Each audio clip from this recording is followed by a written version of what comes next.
This is episode 2. Check out episode 1 up there. Don't worry, we'll wait for you.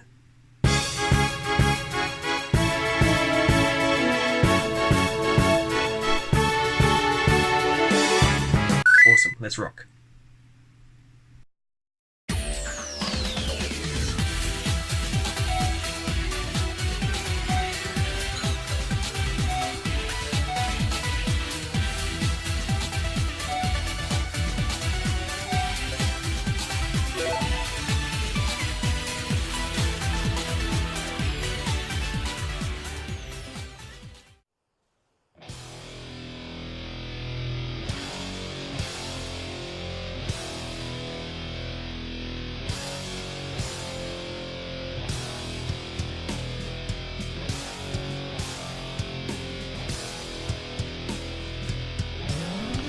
Metal Sonic. Dr. Robotnik has created hundreds of deadly robots and machines to defeat Sonic the Hedgehog, but arguably the most deadly and the one who has come the closest to success is the Sonic Terminator, Metal Sonic. The most famous version of Metal Sonic first appeared in the acclaimed Sonic CD for the Sega CD.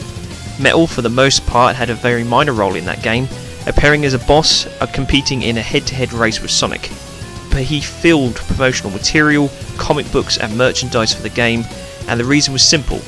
He just looked like a killer and begged the question, had Robotnik finally succeeded in creating a murderous machine with all of Sonic's strengths and none of his weaknesses? Faster and more powerful, Metal Sonic was built to do nothing else but kill Sonic the Hedgehog. And he has come so very close on so many occasions. Able to do anything Sonic can do, Metal Sonic can home attack, spin dash, reach outrageously high speeds, and hides an entire arsenal in his massively durable metal frame. With Sonic having such a unique playstyle from the rest of the roster, it would be cool to have a slightly different variation. And with franchises like Fire Emblem, Star Fox, Earthbound and Zelda getting slightly different versions of popular characters and fighting styles, this would be another opportunity to continue that trend. And I would much prefer to have a choice that allows me to go head to head with a Sonic player, and not just as a slightly different, weirdly coloured Sonic, but as a no-nonsense, laser-focused version that could chase down any fast player and pull them out of the sky. Not to mention it would rock to stare down those Sonic players like Metal did in those games, matching them move for move.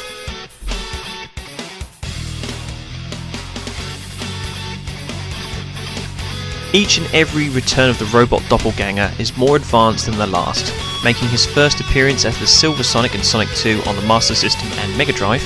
Robotnik's creation has been constantly updated and remodeled, getting more and more advanced and building a bigger and more deadly arsenal of weapons. Constantly coming back to life to challenge his eternal rival, Smash could be just the place for him to return to battle the Blue Blur once again.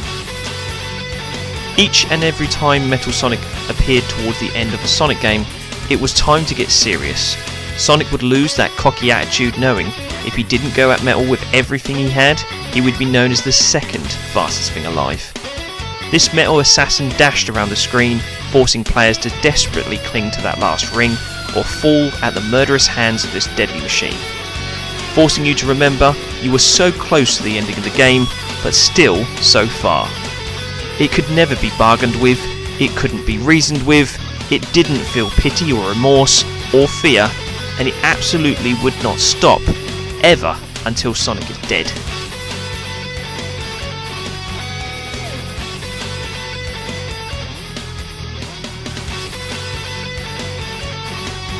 Oh, and Metal Sonic doesn't talk, so he won't be annoying anybody. If you are one of those people. But it's not just Sonic who is tussled with Metal. My main man Knuckles has had his fair share of scrapes with either mecha or metal models of Robotnik's creation as well. And although Knuckles is in Smash Bros as an assist trophy, otherwise he would have definitely appeared in this series as my top pick for Smash Bros, Metal Sonic does not have that honour, and would be an outstanding echo fighter to Sonic the Hedgehog.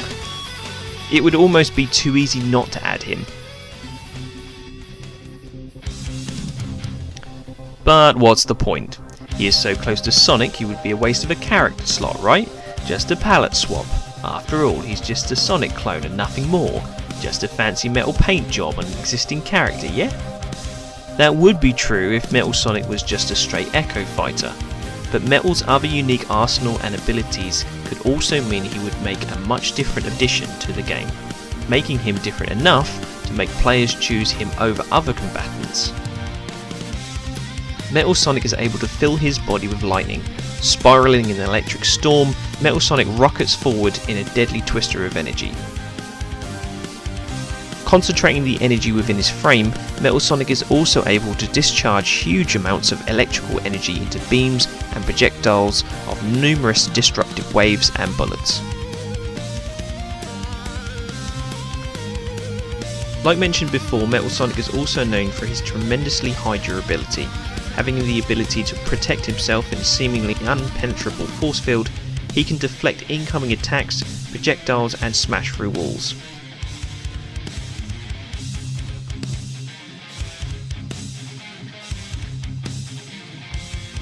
Metal Sonic might as well borrow Mecha Sonic's ability from Sonic 3 to absorb Chaos Emerald power and mimic Sonic's final smash of Super Sonic tearing across the screen.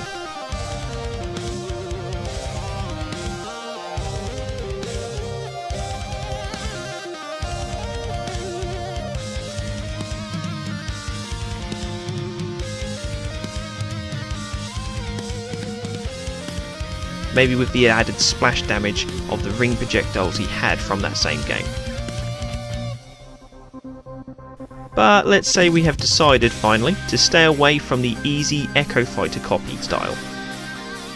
Metal Sonic can also power up into a powerful mech, armed with even more firepower and destructive laser cannons.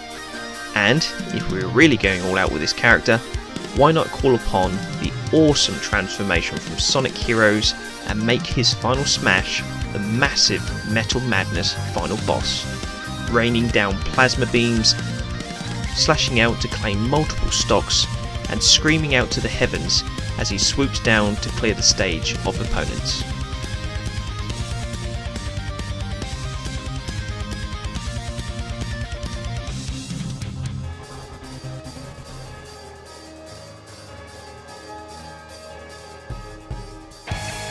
Metal Sonic on the surface is just a clone of Sonic and would add little more than a palette swap. But take the time to add a change in animation, from running to jet powered boosts and mechanical buzzes and grinding, you could have the alternative Sonic fighter that some people may be looking for. Metal Sonic for years has refused to stay defeated and kept coming back again and again to try and defeat Sonic. And every time the fans have been really excited to see him. And I would love to pick up the controls of the Sonic Terminator and recreate some of the awesome confrontations between the two. And perhaps even finally be responsible for the defeat of Sonic the Hedgehog at the hands of Metal Sonic. Sonic fans are very loyal, but with Knuckles and Shadow and cameo roles as assist trophies, Metal Sonic would be an easy way to add another character from Sega's flagship franchise, but make enough of a difference to add a cool twist and a very different feel to a well-established character already in the game. And with the right approach, there could be nothing more skillful and fun to watch than a Sonic vs Metal Sonic Final Destination one-on-one fight.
love. Tracer. Overwatch has some of the most striking character designs to grace a video game in a decade. You could pick any hero from Blizzard's first-person shooter and please an army of fans, but it would be hard to argue against the fact that the one character that personifies the smash hit game the most is Tracer. She is on the game cover, instantly associable with the game, and in my opinion is the only choice to celebrate the online phenomenon that is Overwatch. There's a big statement for you.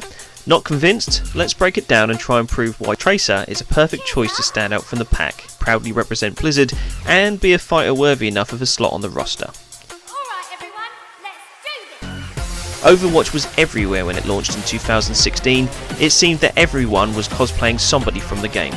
But for me, the plucky hero Tracer is the best fit for Smash Bros, with her infectious personality and the possibility of a very unique playstyle.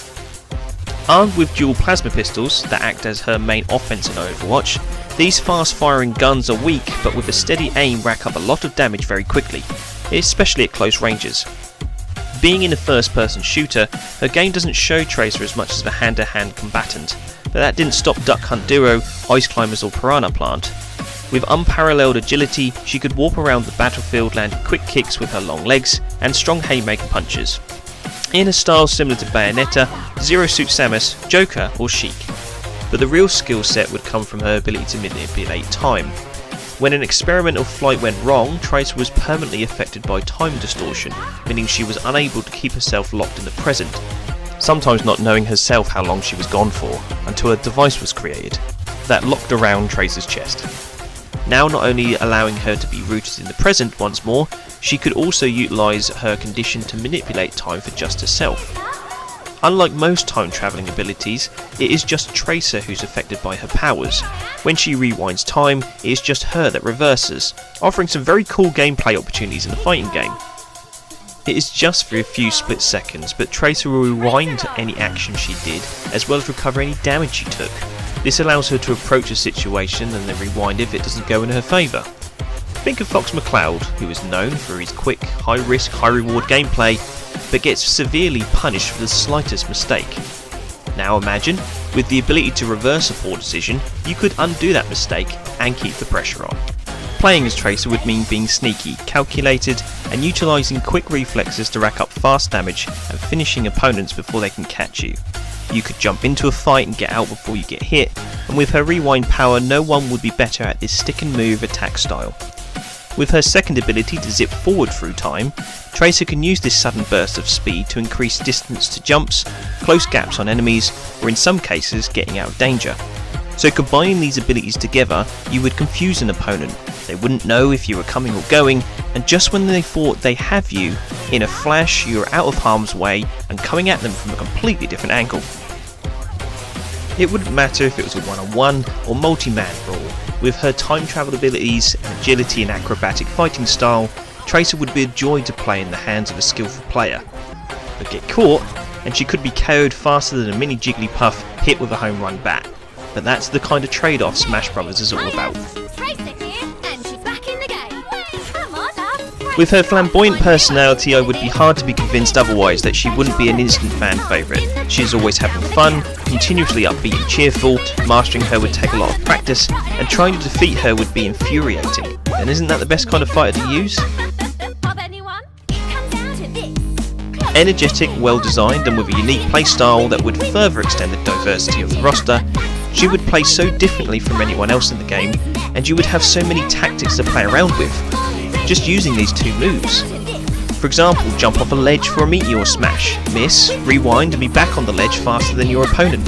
Get hit with a smash, rewind, dodge and land your own. Jump to meet an airborne opponent, change your mind and decide to flash forward to the ground, just where they were going to land, and because they thought you were going for an air attack, set yourself up for a perfect anti-air smash. You get the idea.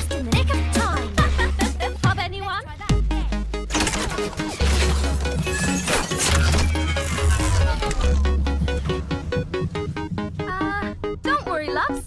Cavalry's here. Her abilities are not unlimited, however. The device on her chest can run out of charge, meaning she has to wait for it to recharge before any of her time manipulating abilities return. and as said before, her defense would be very low, just like it is in our own game. But the super agile and combo heavy Tracer would be a blast to play.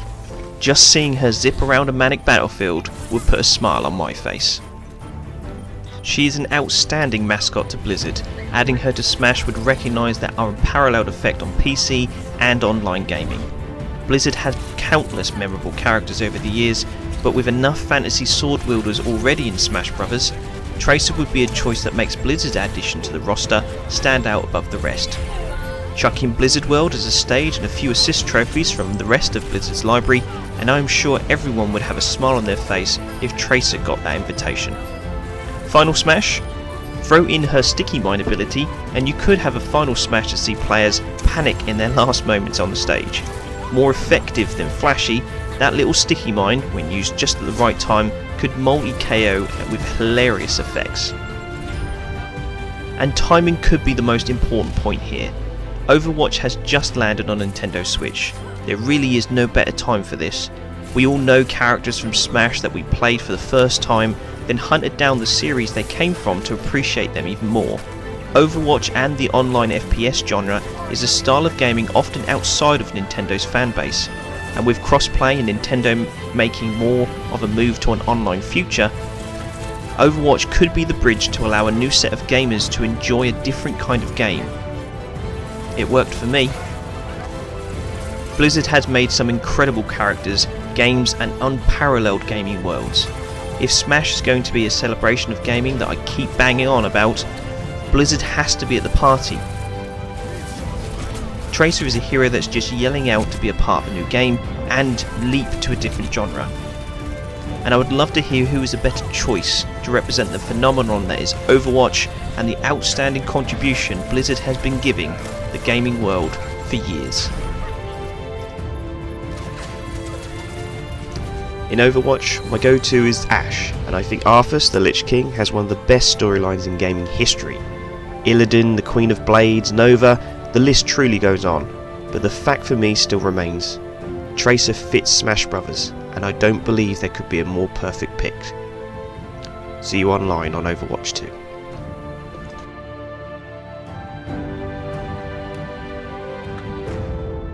You know, the world could always use more heroes.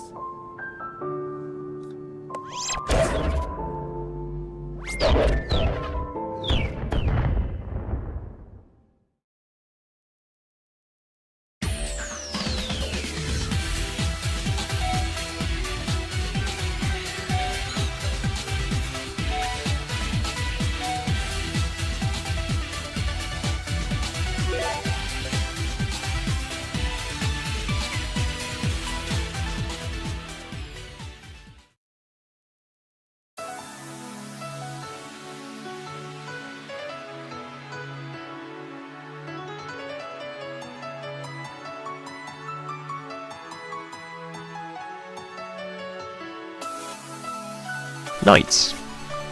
Poor marketing decisions and mistreatment of Sega fans and franchises kept the Sega Saturn from finding its audience, but a recent resurgence in retro collectors has meant that the ill-fated Sega console has found new fans in its rich library and unique games, and it is finally finding a home.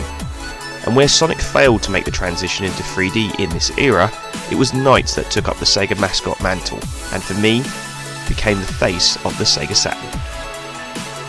The look, feel and colourful world of Knights is like no other, and with a main character that truly delivers the magic of flying in your fingertips, Knights is a character that captures magic in its gameplay, music and unique level design. The Sega Saturn played a huge part in my gaming life, and Knights contributed a large part of that, making me realise there was more to games than simple platforming, and that trying something different challenges your thoughts on what is a good game to begin with. Nights into Dreams is a cult classic, and I revisited Nights' sequel for Nintendo Wii Journey of Dreams for the purpose of this video, and the magic of the franchise grabbed me all over again. So on the surface, Nights just looks like a character that flies around a lot but doesn't have much of an offense for a fighting game. But bear with me, give me a second, I really have thought this through. As you can see, Nights is an airborne character, spiralling, flipping and somersaulting through the many dream worlds of Nightopia. Nights is a dream being, either male or female, and has the ability to take many forms, with the limit only really being a person's imagination.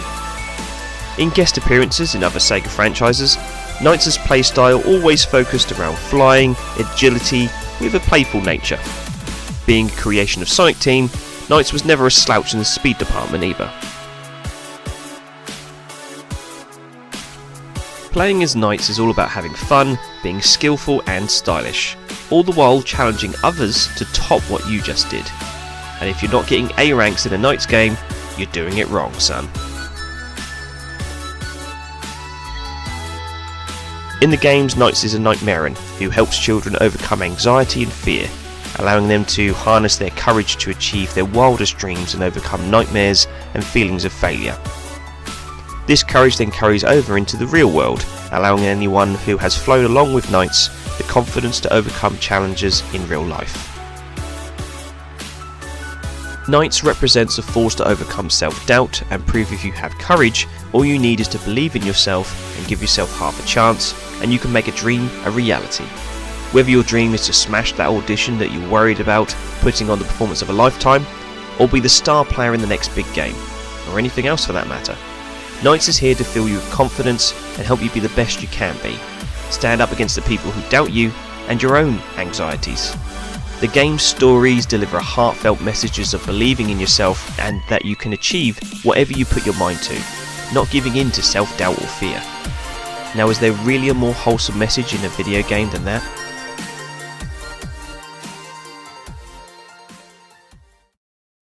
My name is Knights. Let me tell you, you'll have a much better time flying around with me than chatting with this old owl. So how about it? Want to duelize with me and try your hand at flying around? Duelize? Flying?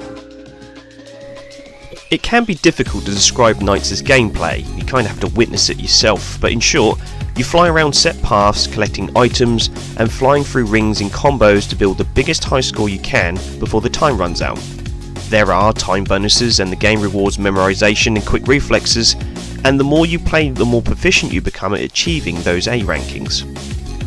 As you get used to Knights as a character, his moveset in Smash Bros becomes more apparent.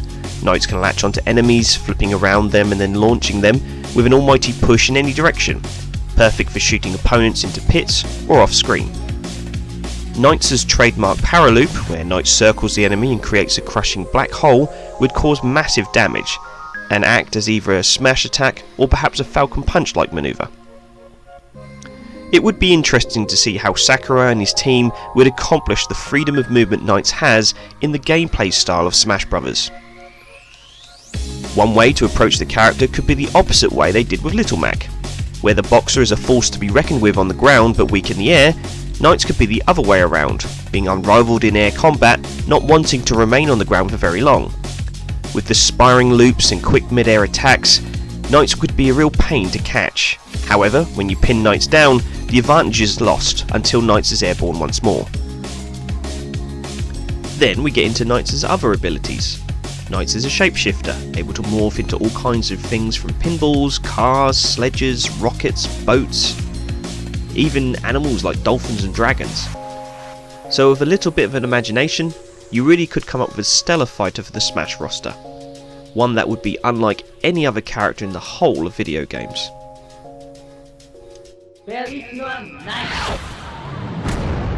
Ah, Knights. Long time no see. Out for a walk with your little visitor friend, are we? Riala.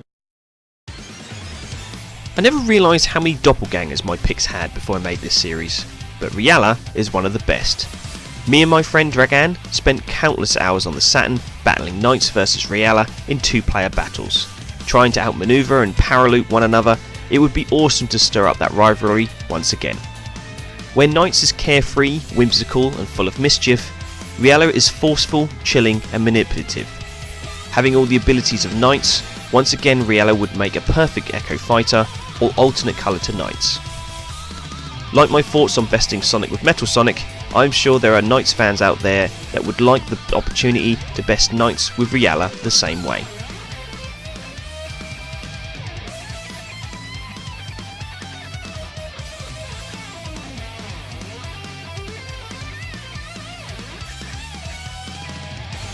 But Riala is not the biggest threat in the Knights universe.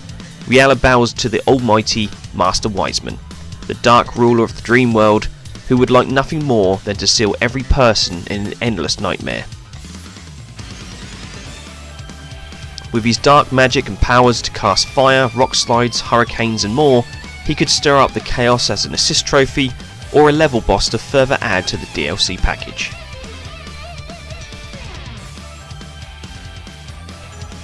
Knights' world of Knightopia is unforgettable. Being set in a dream world, it is down to the imagination of the developer and nothing else to shape whatever they would like.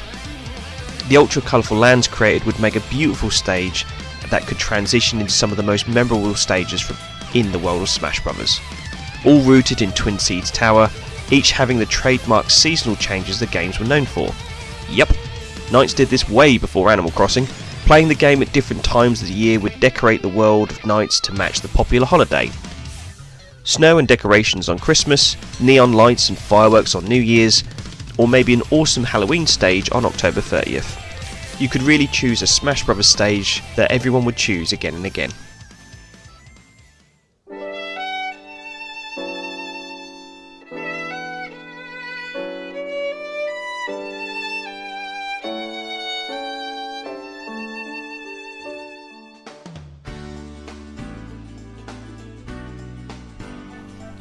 Magical, heartwarming, and something that if you've given the time to master, will touch you forever. Like the Disney of video games, Knights is a fairy tale of wonder, with a large cult following and fascinating historical past, from the first ever game to have a 3D thumbstick controller made for it, and the failed home console that people are only now beginning to realise was truly something special. Knights was never truly given a fair chance in the sunlight, but there is nothing quite like Knights, and with a placement on Smash, perhaps the franchise could finally find a welcoming home and an audience of new fans. There is a handful of characters in Smash who are proficient in the air, but no one would dominate the skies like Knights, and it would be truly something special to share the spellbinding world of Knights into dreams with the Smash community.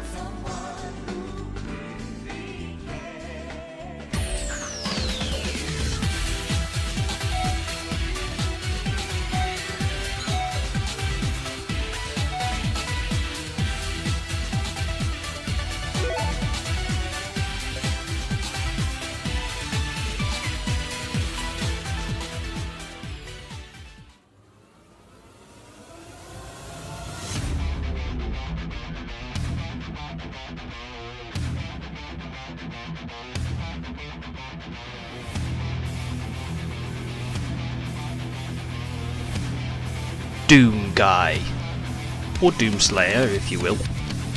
Before Master Chief, before Marcus Phoenix, Gordon Freeman and Duke Nukem, there was a rip-roaring space marine that was cutting up demons and spilling blood all over PCs, launching a new genre in the mainstream, making the first-person shooter a household name and ensuring if you knew what a video game was, you knew what Doom was. I mean, who hasn't played Doom? If you haven't, lift the rock off yourself. Doom defined what a first-person shooter was. Shotguns, pistols, armour and waves of enemies became the standard for the genre for years, as many tried to bottle the addictiveness of the corridor-based shooter.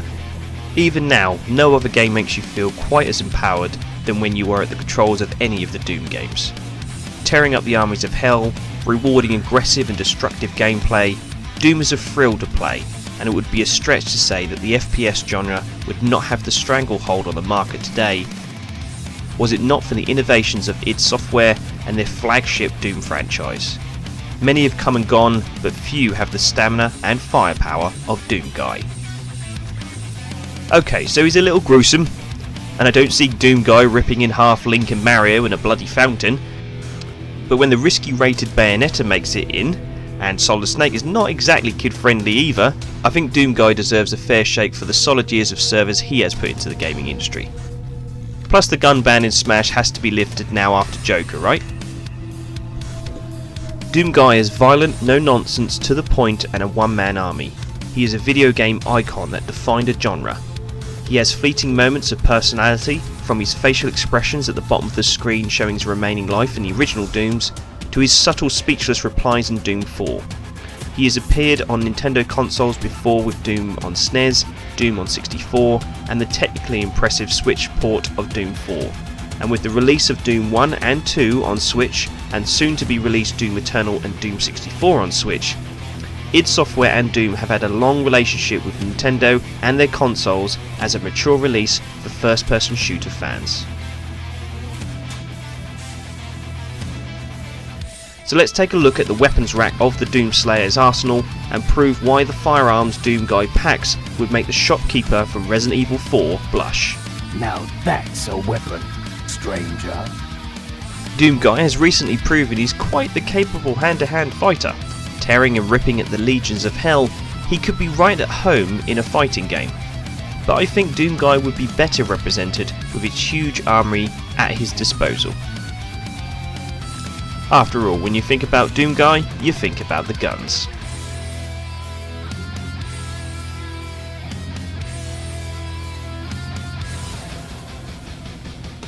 The pistol. Accurate, effective, and always the first thing in Doom Guy's arsenal. It is as basic of an attack for Doom Guy that jumping is to Mario. I don't think there is a number big enough to count the amount of shots fired from Doom Guy's trusty firearm. More recently, Doom Guy has been utilising explosives. With a powerful grenade, he could launch multiple opponents with a well-placed throw, mopping up high damage survivors with devastating kicks and punches.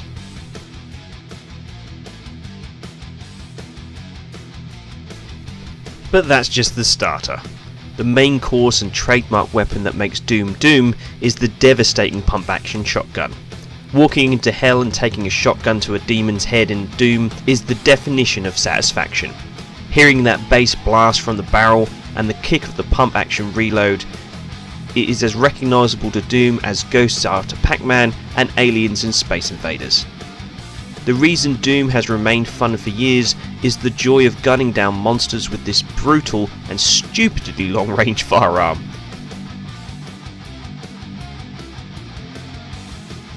Is it any wonder that this game made the shotgun my weapon of choice in first-person shooters?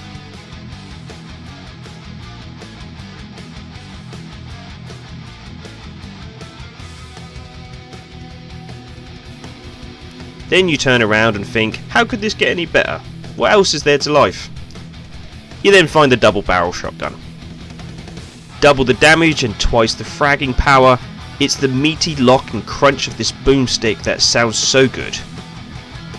The trade-off of the slower fire rate and the extra expenditure of your bullets does mean you have to make sure your shots count, but walk into a room with this weapon and it won't be long until the massive spread and crushing firepower drops all your enemies in a matter of seconds.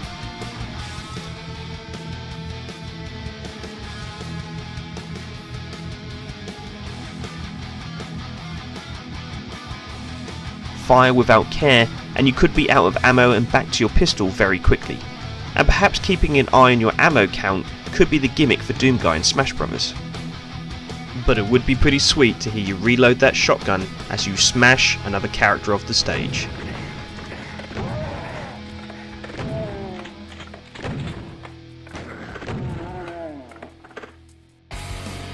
Okay, so you want something with a bit more weight. How about the chain gun? Or as some people ironically call it, the minigun. This hulking circle rapid fire storm of death rains down a hellstorm of bullets on enemies and builds up constant damage in seconds.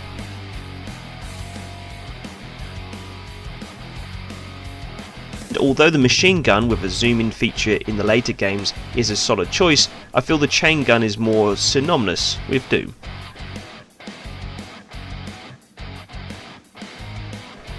Fed up with the long range gunplay? Let's get up close and personal with the chainsaw.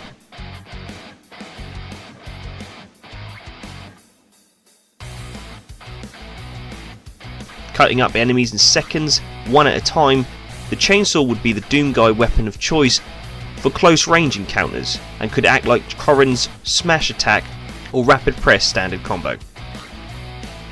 So all the blood and gore and bullets is not working out for you. You think it just isn't family friendly enough for the teen rating Smash Bros has. You could play it safe and keep Doom Guy in the futuristic weapons like the plasma cannon, although I think there is enough weapons in Snake's and Joker's arsenal to allow the weapons mentioned. There are plenty of weapons in Doom Guy's arsenal where you could just use sci-fi and plasma weapons instead. When I suggest a character, I do like to think outside the box of what else they could do with that character and franchise. With Doom Guy, they could just keep it all about the guns, but perhaps you could use the down B to equip items like armor packs and increase defense. Maybe even the Berserk to increase hand-to-hand combat power, just like he does when he picks up a power-up in the game. Again, I'm not saying that Doom Guy could punch a dude and he explodes into blood, but it could make him more interesting, and the variation of gameplay I think some people may appreciate. But you didn't come here for the small toys.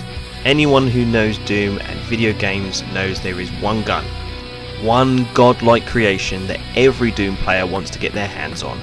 One gun that gamers smile with glee at the anticipation of pulling the trigger and witnessing the devastation that is the BFG 9000.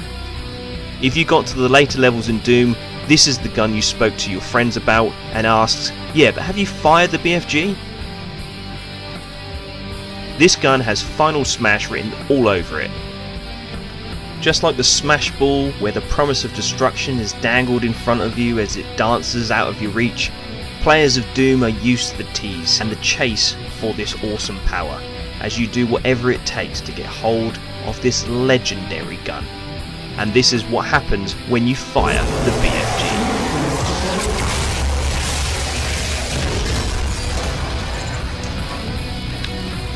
Beautiful, no? Make a list of the top 10 guns in games and the BFG will always be near the top. Even Dwayne "The Rock" Johnson was amazed by the truly gorgeous destructive force of the big effing gun.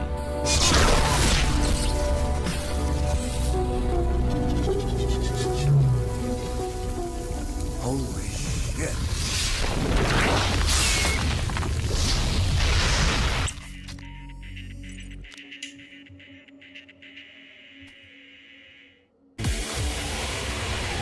Doom Guy did for first-person shooters what Mario did for platforming, and if you were to celebrate the decades of greatness in gaming, you would be doing a huge injustice not to mention Doom Guy and how he continues to this day to be the mascot and daddy of first-person shooters.